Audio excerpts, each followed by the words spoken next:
In my peak, I was doing about 70 shops a day, distributing over 5,000 loaves of bread a day. I used to have 4 of these. I used to have a big 3-ton truck. I used to have 2 Hyundai buckies, and I used to employ 3 drivers, and I used to operate one myself.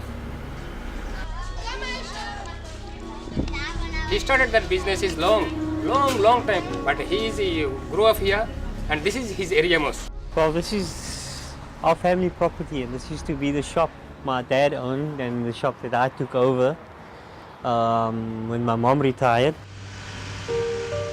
People would walk for 2-3 kilometers to my shop because my bread was cheaper than anybody else's. But then I was exposed to the real poverty and the conditions on the ground for ordinary people. I started selling bread as part of my business, and I saw that if you could discount bread, you could actually grow your business, but also you were in a position to help poorer people.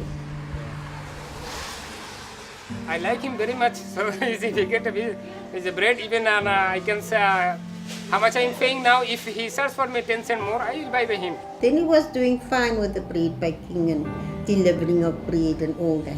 He had it rolling for him that time. Whatever I set myself to do, I was able to achieve up until the point where I blew the whistle on these big companies.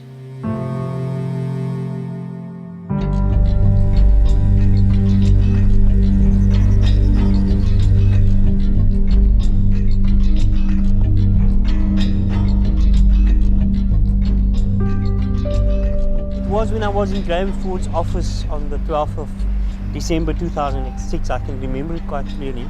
He said, I've got something to tell you, that the bread price is going up by 35 cents on the 18th of December next week. What was striking was when he said that we have decided, and I asked him who's we, and he wouldn't say we in terms of the other bakeries, but he said if you go to Dunes and Albany, they're going to charge the same. Now, immediately the alarm bells went off, and it meant that they had got together and decided, because his words were, we've decided.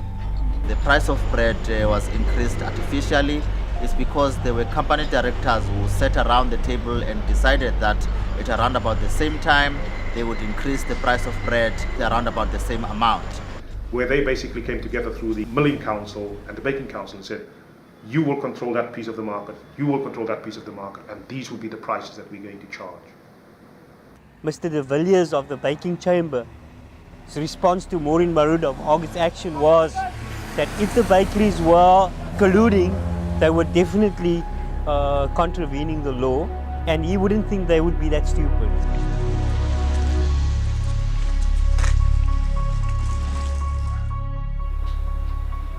I was more devastated because of the impact that it would have on my business. 30 cents a loaf for me, out of my turnover, it meant that I was going to be out of business. I went to see a lawyer. Firstly, I organized some distributors. We were about 8 together.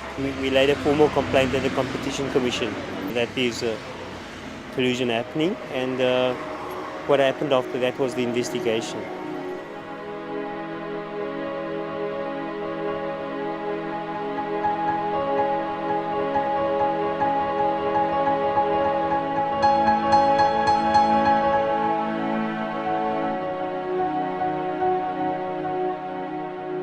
Cartels are secretive arrangements and sometimes organizations by their very nature.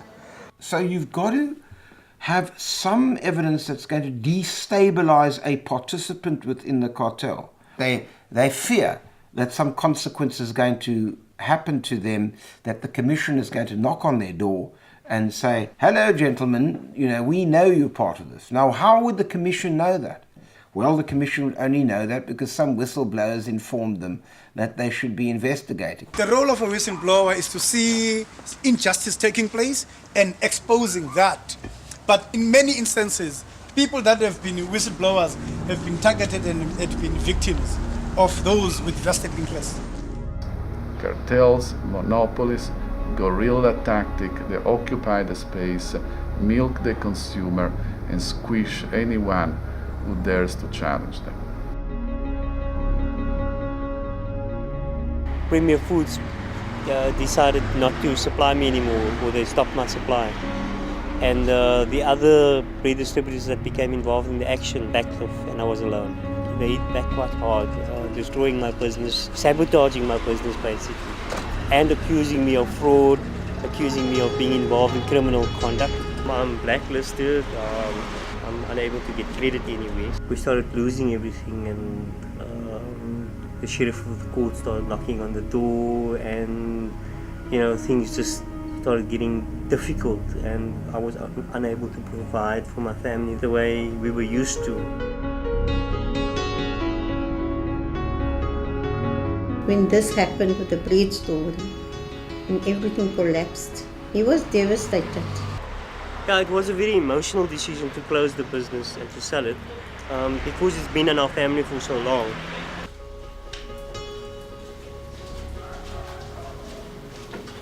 Okay, this used to be my bread slicer. This, of course, was my pride and joy. My oven, which used to feed a couple of thousand mouths a day. I paid 160,000 rand for this kit, this bakery. It's worth very little now. It's basically worth the scrap metal. It took me quite a while to get to this point, and it took me a lot of hard work to pay for it. And it's all just down the tubes now. Somebody just pulled the rug out under me, and it does hurt. It does hurt quite a lot. It was a difficult decision, but once I was in it, the more they victimized me, the stronger I would resist them. It was either that I would walk away from it or go all the way.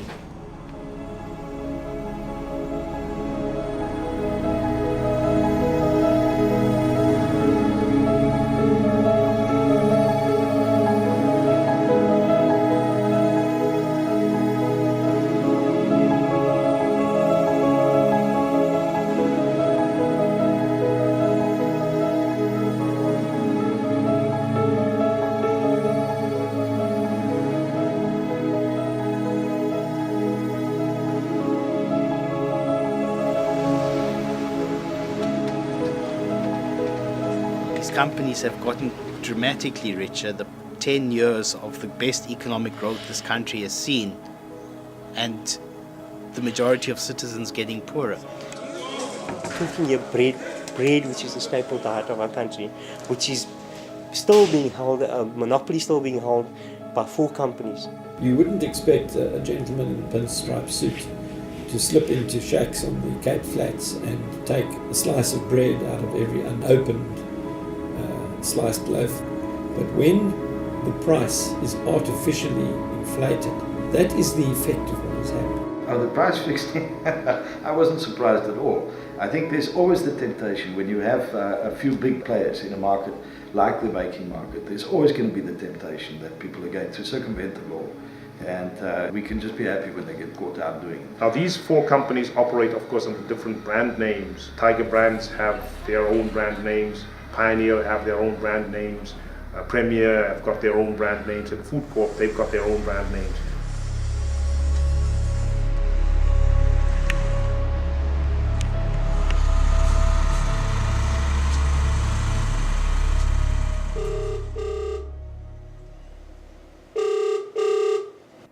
Hello. Hi, my name is Tristram. I'd like to know if I can speak to Mr. please. What is it in connection with? We're doing a documentary on bread. We've sent an email to Mr. A while ago, and we haven't received any reply yet, so that's why we've... Oh, shame. Okay, so please resend it to me, and then we'll see what we can do. Hey. Okay, and he's not available to comment right now, to speak right now?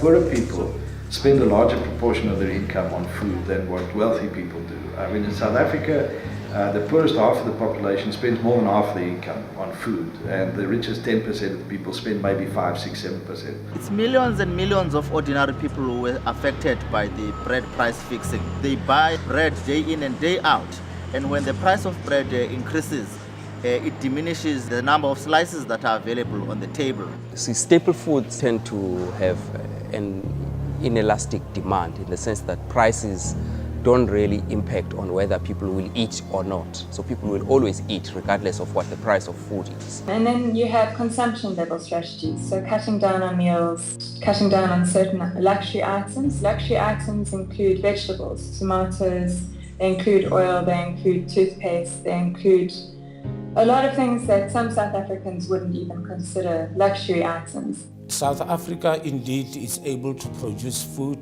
to can be able to cater for everybody. The irony is that whereas as a country we've got food security at a national level, but when you look at a household level, there are lots of families who are food insecure. Over 29% of South Africans go to bed without food, and that is alarming. If more money in the household budget is going towards food, there's less attention on medical care and health care.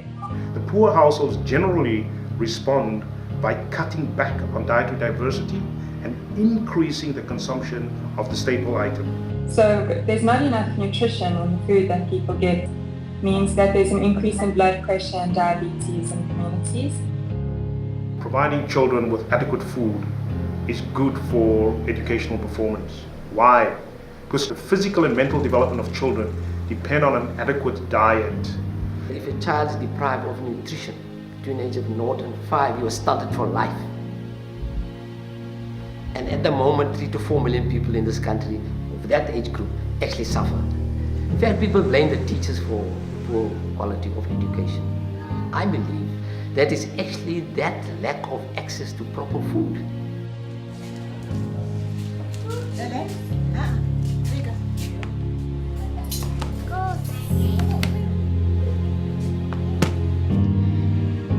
It's very, very difficult because I have to go to my own pockets to save them because fees are not enough.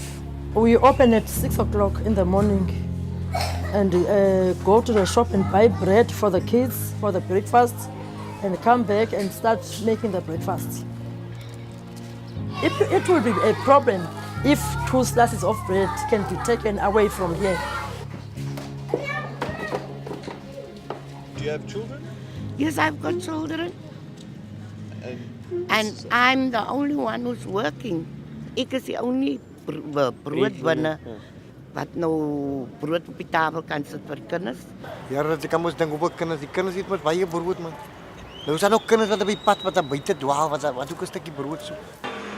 3 years ago it was 6 rand 50 or 7 rand. It's now going up to 13 rand. Ja, ek dink as op 10 rand. Ja. Ons betaal en ons in die manne betaal sê 8 rand tot 8 rand 50 'n brood nou sê. En die broodse pryse het elke dag op. Is nou amper 10 rand 'n brood. I pay 9 rand for the bread of old bread. Going up, it's going up. The bread price is going up all the time. It's going up. It's too much expensive, bro. It's too expensive. Baie duur. I pay so that's what I'm not saying. I haven't a clue. I just buy bread because we need it. I really haven't a clue what the bread price is. I think it's about 5 or 6 rand. I'm not sure. A loaf of bread at the moment, that is a good question. Cost-wise? Gosh, I have no idea. Don't know. I think 13 rand because think we 10 buy brown rand. bread. We don't buy white bread. So we buy we so only it's 13 eat rand white or something.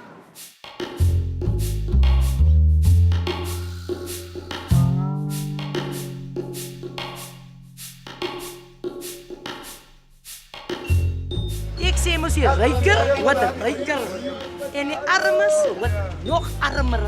Van die man is geworried.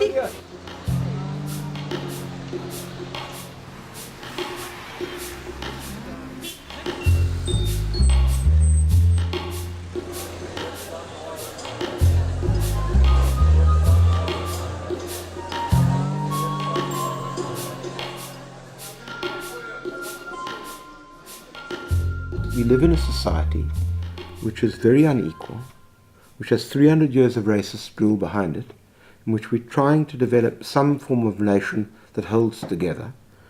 And we can't hold together if we're going to have these disparities. And we can't hold together when some people are going to be so bloody minded that they want to steal off the poor.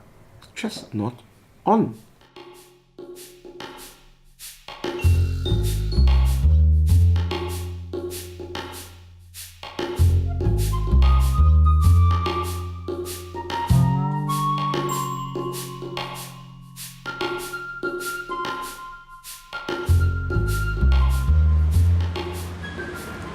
We'd really like to speak to someone directly. That's what we're here for, to speak to someone regarding the issue. We'd like a direct statement. So we have tried to get hold of them before, by phone, by email. Now we're trying to come here and speak to them directly. Okay, let me just Yeah, cool. find out from Karen. Cool, thanks, man. We want to discuss the case of the bread price collusion. Okay, thank you, Mr. Thank you. Bye.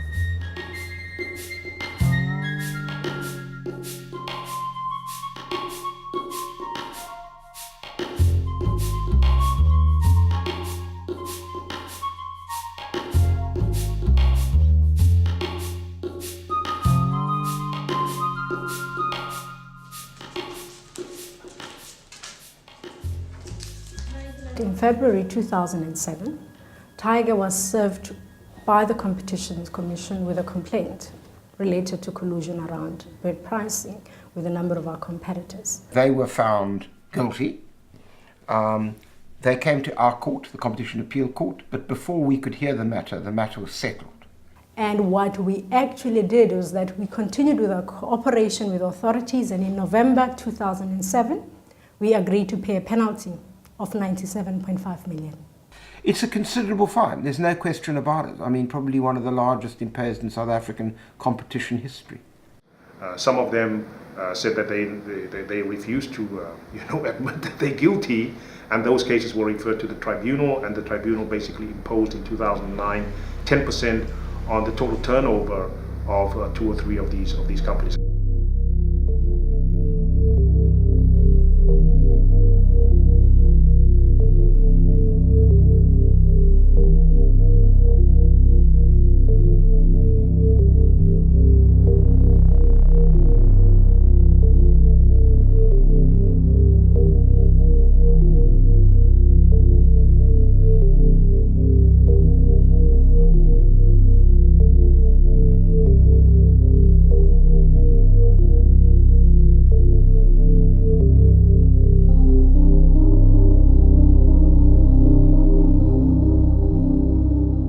This is me at the tribunal hearing where Tiger Brands was being fined. And this is the CEO of Tiger Brands at the time, Nick Dennis. That's the article that came out. Bread Boss quits. So the CEO of Tiger Brands took full responsibility for the price fixing by resigning. I actually had a very good discussion with him at the time, and he sort of felt genuine remorse, and I think he did the honourable thing by taking responsibility. We've introduced an ethics hotline in order to ensure that we create a climate where any one of our employees feels comfortable that they can raise a concern where something is done that is illegal. We encourage our employees to speak up when there are improper practices, illegal practices, unethical practices, because our brand and our reputation in the market is important.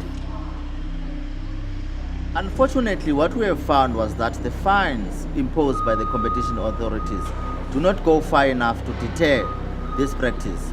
Even though these companies have been levied fines and they paid huge amounts of fines, we haven't seen the price of bread and other commodities coming down. In the case of the bread pricing, they were fined about 100 million rand, and the next day they increased the price of bread, and so we paid for the fines ourselves.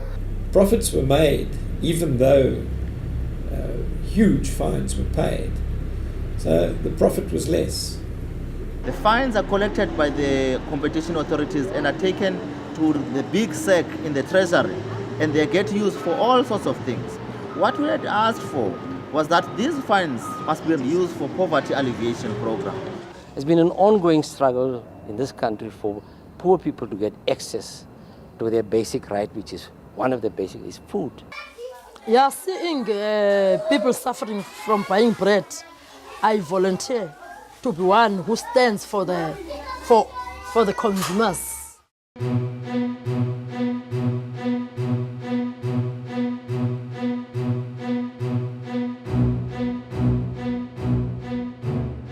There is clearly within our constitution a commitment that people should have access to food.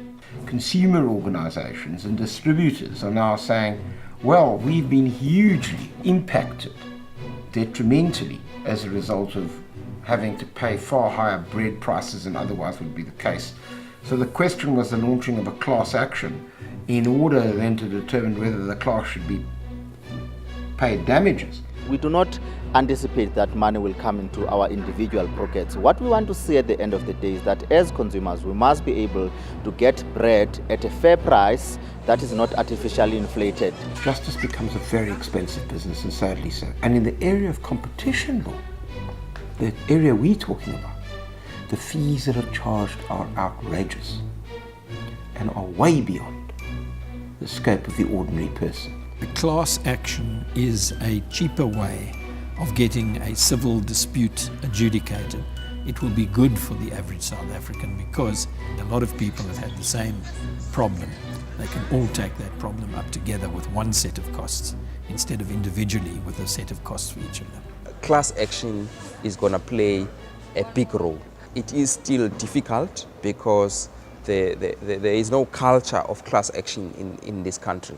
But I think the future looks much more positive. The development of class action suits is a wonderful way to keep corporate South Africa honest.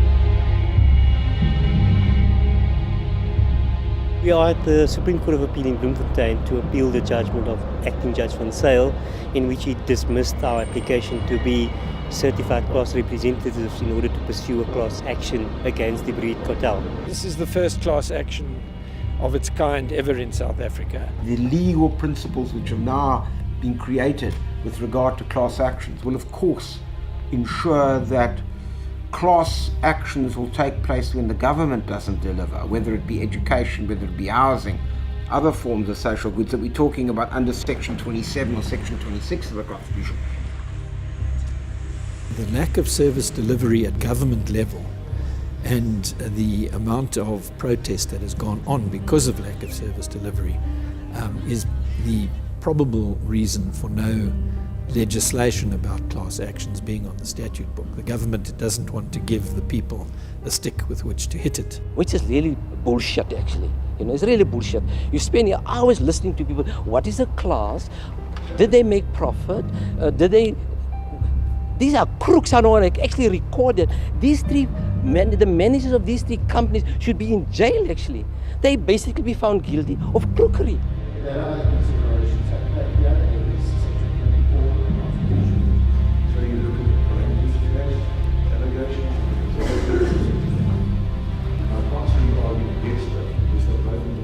The gates of class action must be open so that we can access justice for the poor, which is the hurdle right now, is the cost of litigation. This is a contestation between billions of rands against millions of poor people. It's reflected in the court. You have about 20 senior counsels representing a few big companies.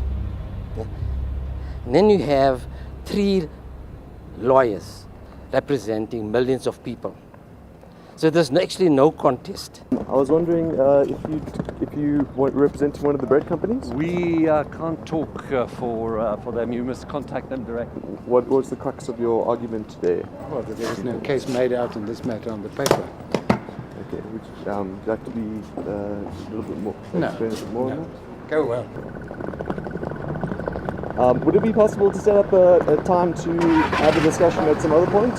You know, you should speak to the bread companies themselves. I don't think you need to speak to us. Okay, thank you for your time. We're seeing this as just another step in a process. So should we not be successful here, we still have another shot at the Constitutional Court.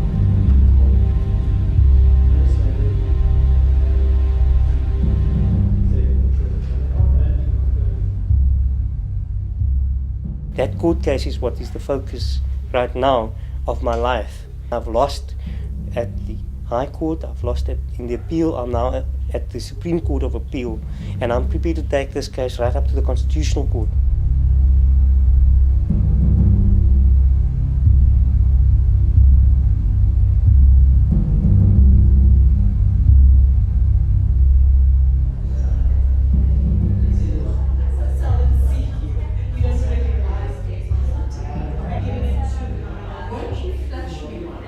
This is a landmark ruling that we got from the Bloemfontein Supreme Court. What came out of the decision of the Supreme Court of Appeal was a procedural framework.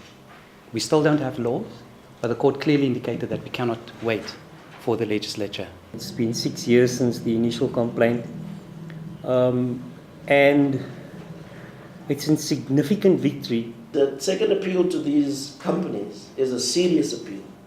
And if they can show that they have the interest of poor people at heart, then they won't be hit that hard when it comes to us winning the case, because we intend to win the case.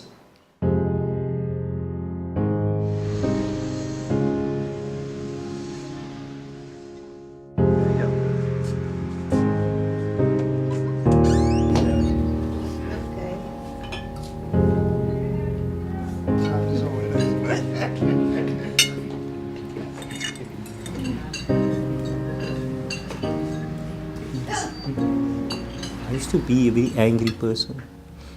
I used to be very angry with my own self most of the time. He was forced into something that he didn't like being a shop assistant, which he didn't like. He didn't like to be in four walls all the time. But it wasn't fulfilling enough with my own self-actualization. And as a family man, wasn't always the best of the father. He was really, how can I put it? Not happy. My dad was a very strong person. We didn't get along because I had different political and aspirations for myself. His daddy was really strict with him. I think too strict. My surname, my dad always told us, you are a Mukaddam, you're different. Because Mukaddam in Turkish and Arabic means leader. He never walked away from a fight. He didn't win all his fights, but he never walked away from a fight. Do you think this is almost a way of earning his approval? Maybe to a certain extent.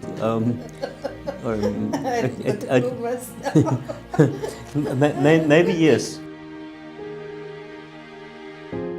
I could imagine what the father would have said now. What do you think he would have said? Go for it, my boy. Go for it. Go all out.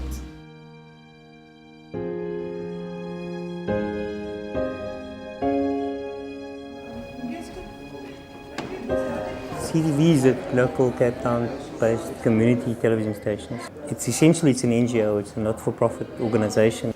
We are progressive, so we promote social justice, democracy and human rights. So our focus will always be on the marginalized. I wouldn't be here if I didn't believe that media is a very powerful tool to bring about social change. You know, every radio station that used to phone I used to record them. I've got all the recordings.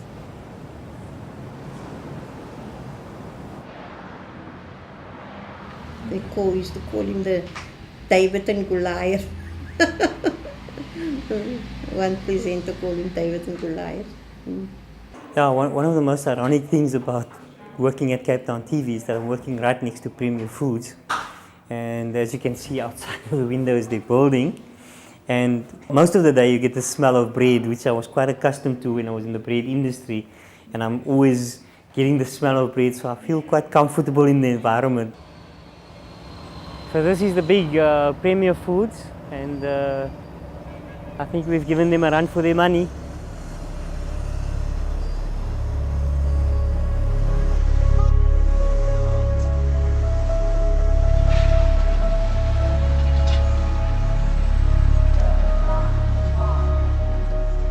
I can share with you in estimated figures between the activities that we do within the Tiger Brands Foundation and what we do in our corporate CSI. We spend around 40 million as an estimate. But for us, what's important is do the right things, because it is good to do good. The question whether they feel remorse, I mean, for us, just looking at how big companies behave in any case, there's absolutely no indication that is so. For them, it's part of business as usual. I think white-collar crime in this country is not dealt with as well as it should be. You know, every day in these courts, we get files of this kind where people have been sentenced to terms of imprisonment by magistrates in unrepresented cases.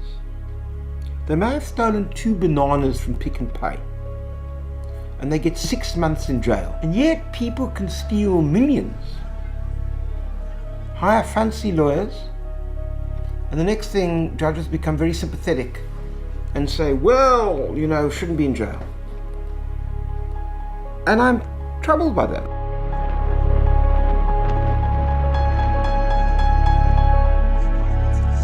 They make sure that the corporate monopoly interest overrides the interests of the poor, and that is why we have 40% of our people living beneath the breadline.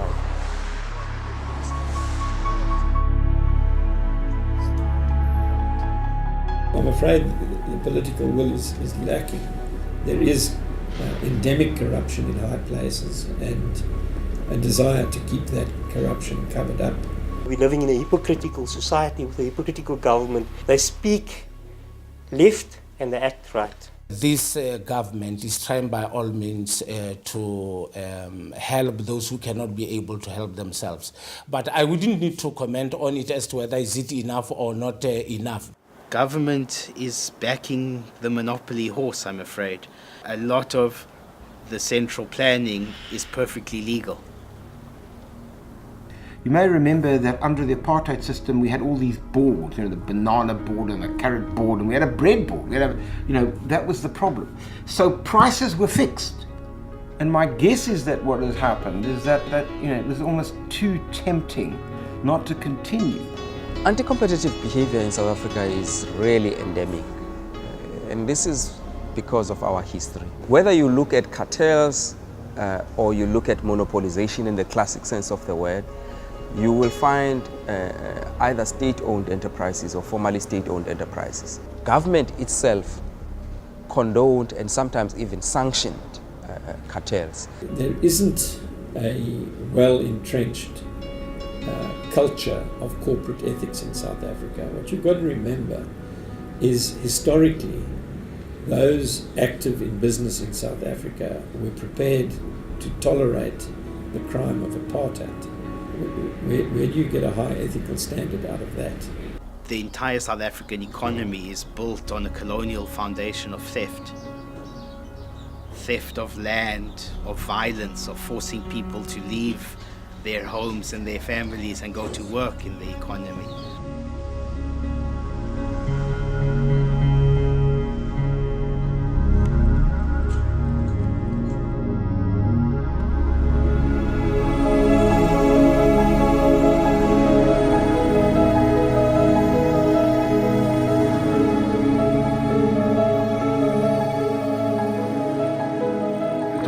price of a loaf of bread. The wheat content is only part of that value. There's all sorts of other things, transport, distribution, storage, that have to come into the process. And it goes through, the first process is always milling, and from the milling it will go into baking, and eventually it will end up with the consumer. You have to have competition at each level of this process. When you don't have competition, when you've got concentration in any of these levels, then you start having problems. It's a complex food system problem that you have to address, and the Competition Commission is not an effective tool to address that. You've got to rethink the functioning of the food system.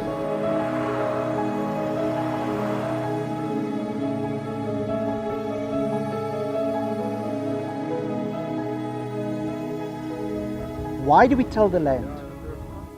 The first thing that we till the land is because we want to make a difference in terms of food security. We want to produce food.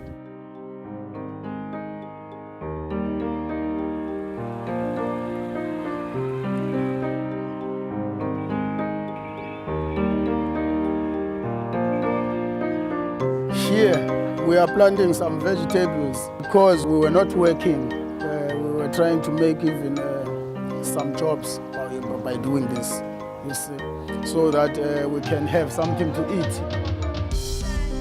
People, they can start their own food gardens, even if it's in a backyard. Food sovereignty is a better concept to look at than food security. This idea of a solidarity economy, solidarity community, which is really based on cooperatives that produce food at a local level.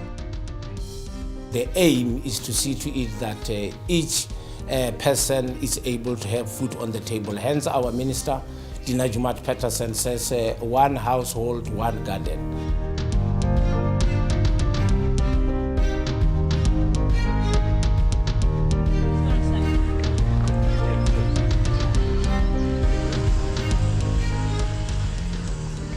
We only eat this bread which is baked at the community bakery in Bellville. We don't eat commercially produced bread from any of the big bakeries in my home. It tastes very much like the bread that I used to bake. This revolution is happening.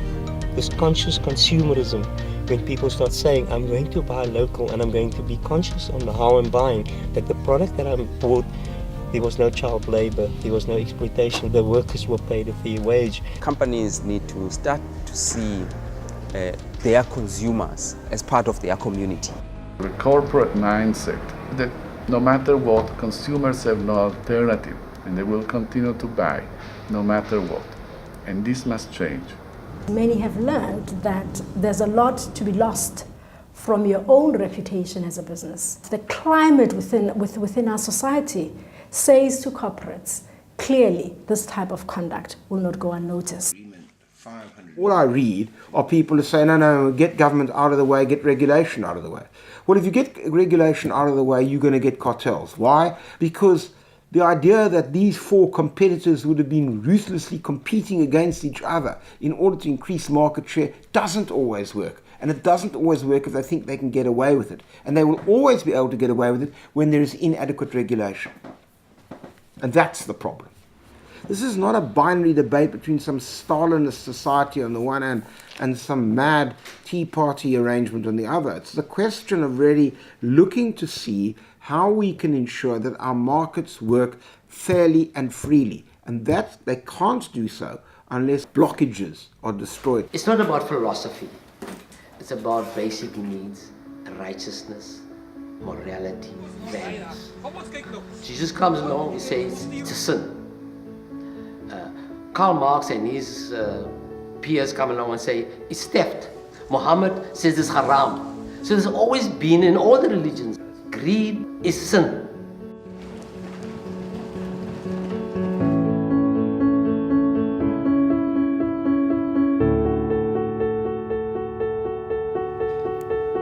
When I take the bread, it reminds me of Jesus taking on humanity. When I break the bread, it reminds me of Jesus being broken for humanity. So those symbolism help us as Christians to identify with those who are poor, who don't have bread every day. In Judaism, bread is seen as the most important food. In fact, we have more rituals around bread than any other food. Bread for so many thousands of years has been the staple diet of humanity, that bread represents to us not just the food that it is, but all food and all life-giving sustenance. This is essentially what Eid al-Fitr is about. After the month of Ramadan and the fasting, it is that we celebrate, but we can only celebrate fully if we know that those that are less fortunate than ourselves also have something to eat. And that is an important fundamental principle of the Islamic value system.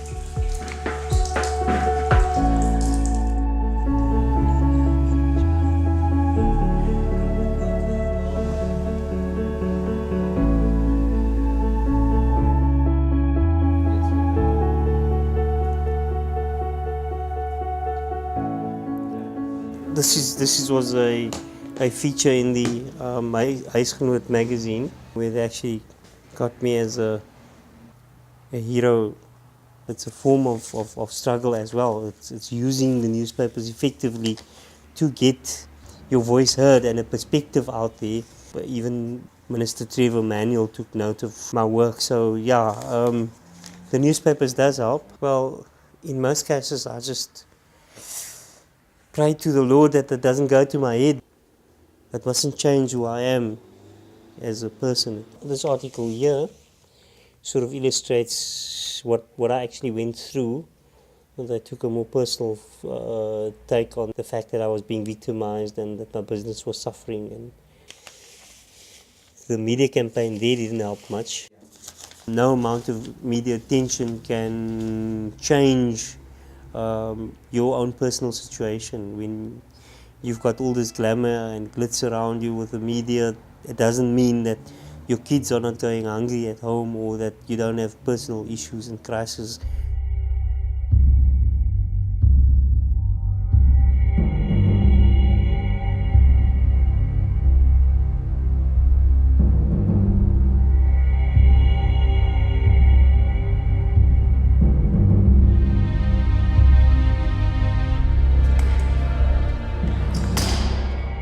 In Johannesburg at the Constitutional Court in Braamfontein, hopefully the final leg of this class action certification process. It is big in the sense that it's a test case. It's the first time that this court has had to grapple with the ideas about certification of a class.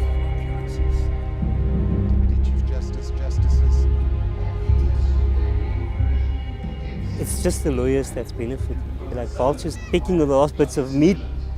They're having a field day and they're enjoying every second of it.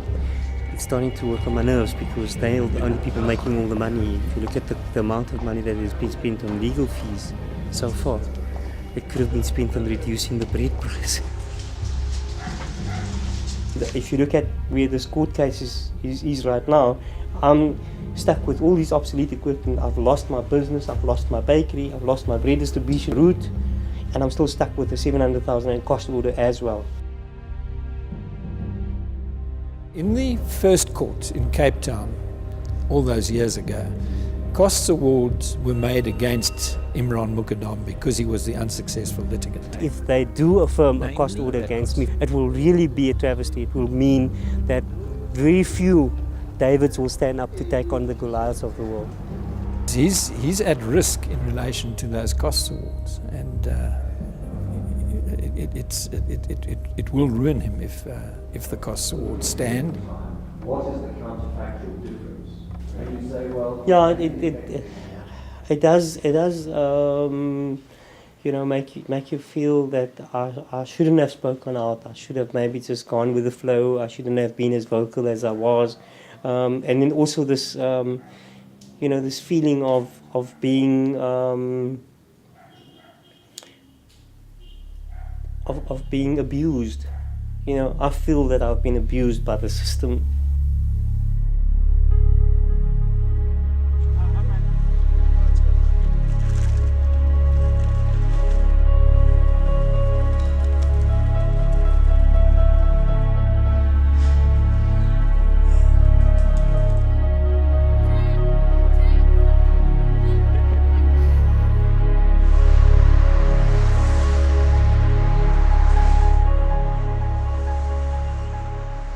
live in two separate worlds.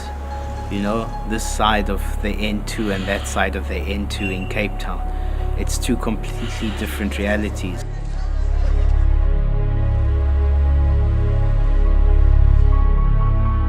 Those who make economic decisions, like the owners of the bread companies, I don't think they see ordinary South Africans as human beings. It's just numbers on a page. It's inhumane.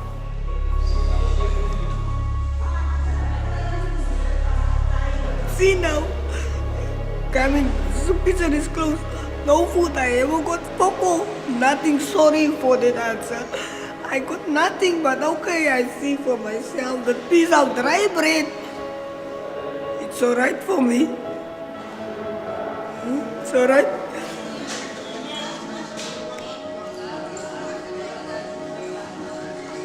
How do you steal from poor people? The last crumbs, how do you justify that? You know, and doing it in such a blatant manner. How does somebody, a director of a company like Tiger Brands or Premier Foods, how do they sleep at night knowing that they're actually contributing to the suffering and the poverty of poor people?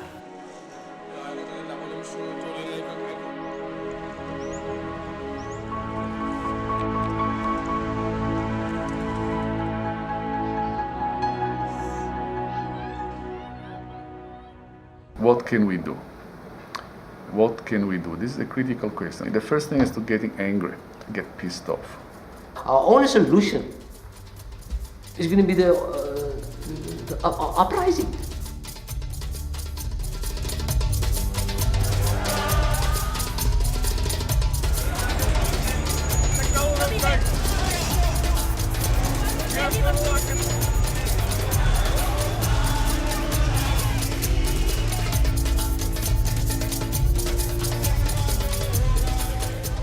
So people are not going to wait for government to develop a beautiful constitution or for that trickle down to reach the poor. They're already doing their thing. Throughout the world, peasants are standing up, landless people are standing up, unemployed people are standing up, and saying that we are no longer going to tolerate it.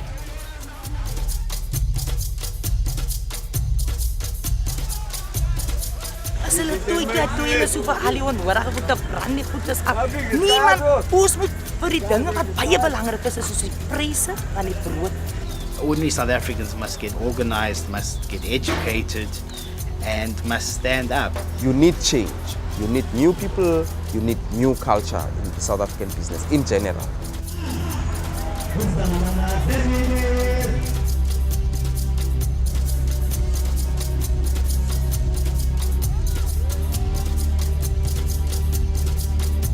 Professor Michael Blackman, who is South Africa's finest company lawyer, when I used to teach corporate governance in his company law master's course, and I would always ask for 8 lectures, and he'd say, well, why do you need more than 3 minutes? And I'd say, why is that? And he'd say, because all you got to say is lock them up. But what was clear is that the activities were done largely by individuals within the organization. It was actually done without the knowledge of senior management. We're actually asking for their arrest, by the way. The directors of the 3 big companies. And there is now a new legislation that's been promulgated. It's prescribing criminal penalties for cartel conduct. An executive or a director be liable for imprisonment of up to 10 years. We demand from the President that he finally announce the implementation date of the much delayed Competition Amendment Act 1 of 2009.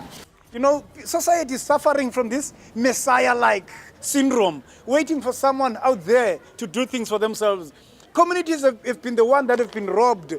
Money has been taken out of their pockets.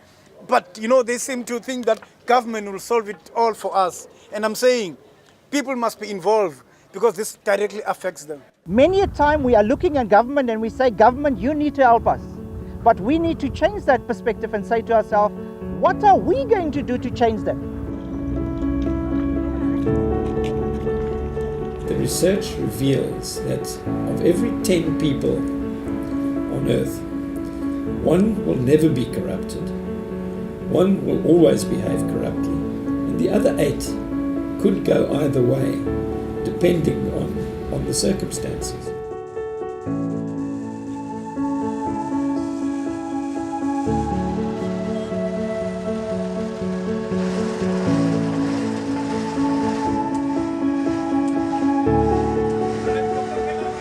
donated the whole bakery to the Khoisan National Kingdom. It's been standing dormant for the past 3 years, and it just was starting to really bug me that you've got this valuable equipment and nobody's making use of it. I remember 100 years ago, natives were dispossessed of their land. You are in a position to put food on those natives' table.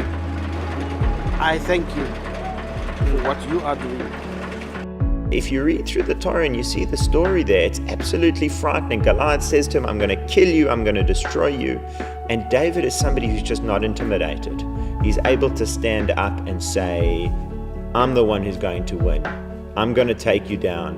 I know that I have God on my side. I know that I have right on my side. And he absolutely refused to be intimidated. Whistleblowers are our heroes. They take immense courage in what they do. Imraahn is an old struggle stalwart, and he's holding up very well. It's been a long time, but I think this cartel, in effect, has changed his life. From being a bread distributor, he's become an activist.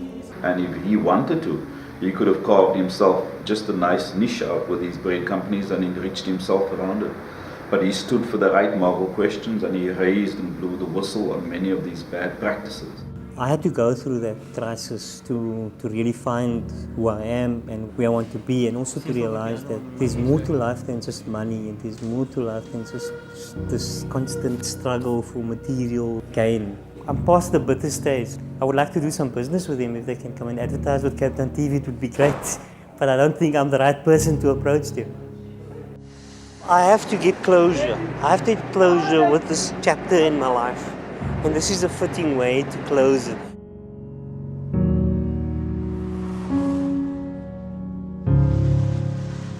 The legacy that I want to leave behind is one that has changed the course of law in South Africa. If you have a law, Imraahn Mukaddam versus Pioneer Foods at the Constitutional Court, and that judgment writes how class action is defined for time immemorial, that is important to me. We want to live a sustainable life. We're going to have to learn to do it on a basis that does not allow greed to get the better of us. I think to be human is to struggle alongside other human beings for our shared humanity. And if you aren't speaking out, then you are really saying the situation is okay and going along with it. The more you share, the more you gain. The more you give, the more you get. It is by giving and by sharing and by cooperating and by involving and by creating communal societies, people will realize that the only way to survive is to actually reevaluate the way they live, the way they accumulate individual wealth. And that will bring about the kind of society that we're all dreaming of. And it can still happen in our lifetime if enough people become committed to these ideals. The fight for economic justice will continue. The struggle will continue. The political movement that is confronting capitalism internationally is bigger than this building, it's bigger than this cause, it's bigger than Imraahn Mukaddam.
sabotaging my business basically, and accusing me of fraud, accusing me of being involved in criminal conduct.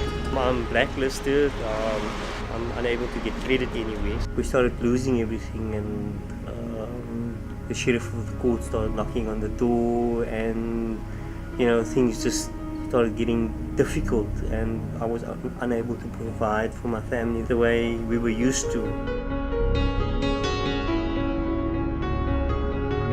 When this happened with the bread story and everything collapsed, he was devastated. Yeah, it was a very emotional decision to close the business and to sell it because it's been in our family for so long.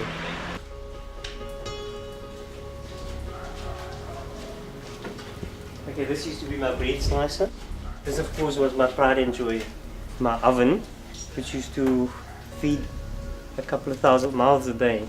I paid 160,000 Rand for this kit, this bakery. It's worth very little now. It's basically worth the scrap metal that it is. It took me quite a while to get to this point, and it took me a lot of hard work to pay for it, and it's all just down the tubes now. Somebody just pulled the rug out under me, and it does hurt. It does hurt quite a lot. It was a difficult decision, but once I was in it, the more they victimized me, the stronger I would resist them. It was either that I would walk away from it or go all the way.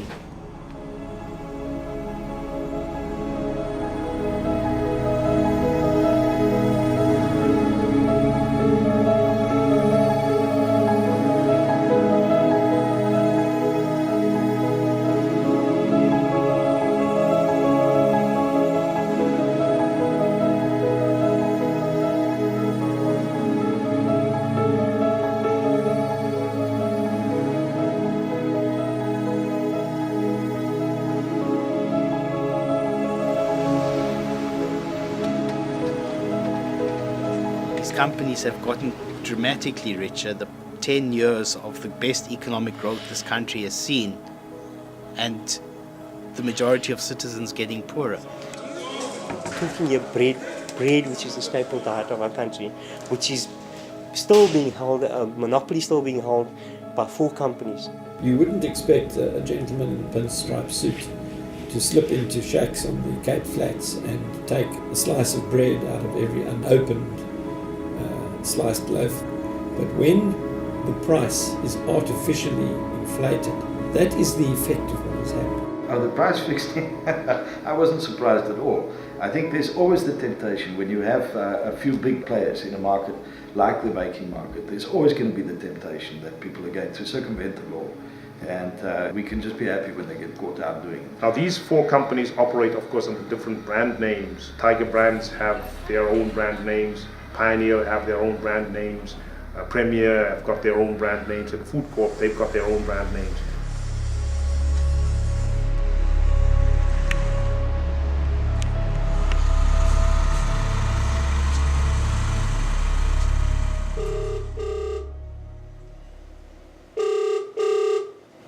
Hello. Hi, my name is Tristram. I'd like to know if I can speak to Mr. please. What I can connect you with? We're doing a documentary on bread. We've sent an email to Mr. A while ago, and we haven't received any reply yet, so that's why we've... Shame, okay. So please resend it to me, and then we'll see what we can do, hey? Okay, and he's not available to comment right now, to speak right now?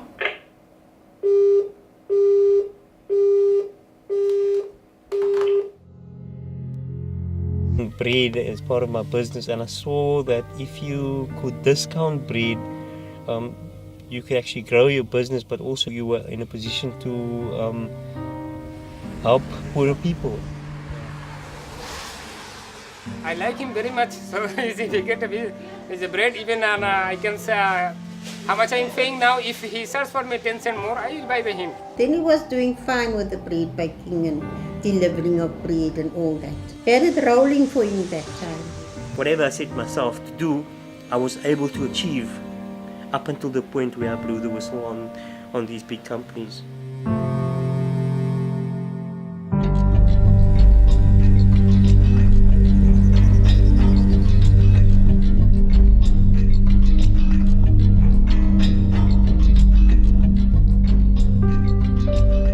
was when I was in Graham Ford's office on the 12th of December 2006. I can remember it quite clearly. He said, I've got something to tell you, that the bread price is going up by 35 cents on the 18th of December next week. What was striking was when he said that we have decided, and I asked him who's we, and he wouldn't say we in terms of the other bakeries, but he said if you go to Dunes and Albany, they're going to charge the same. No, immediately the alarm bells went off, and you know, it meant that they had got together and decided, because his words were, we've decided. The price of bread was increased artificially. It's because there were company directors who sat around the table and decided that at around about the same time they would increase the price of bread around about the same amount. Where they basically came together through the Milling Council and the Baking Council and said, you will control that piece of the market, you will control that piece of the market, and these will be the prices that we're going to charge. Mr. de Villiers of the Baking Chamber, his response to Maureen Maroon of August Action was that if the bakeries were colluding, they were definitely contravening the law, and he wouldn't think they would.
In my peak, I was doing about 70 shops a day, distributing over 5,000 loaves of bread a day. I used to have 4 of these. I used to have a big 3-ton truck. I used to have 2 Hyundai buckies, and I used to employ 3 drivers, and I used to operate one myself. He started that business is long time, but he grew up here, and this is his area most. Well, this is our family property, and this used to be the shop my dad owned and the shop that I took over when my mom retired. People would walk for 2-3 kilometers to my shop because my bread was cheaper than anybody else's. But then I was exposed to the real poverty and the conditions on the ground for ordinary people. I started telling, be that stupid.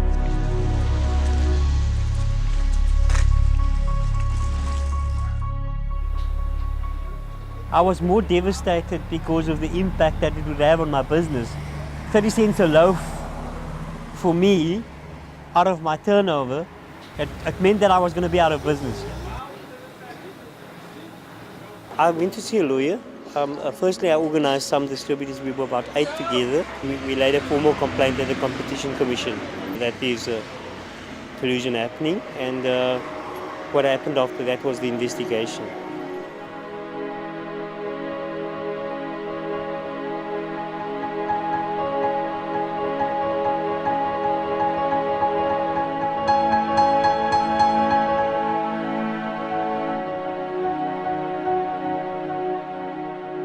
Cartels are secretive arrangements and sometimes organizations by their very nature.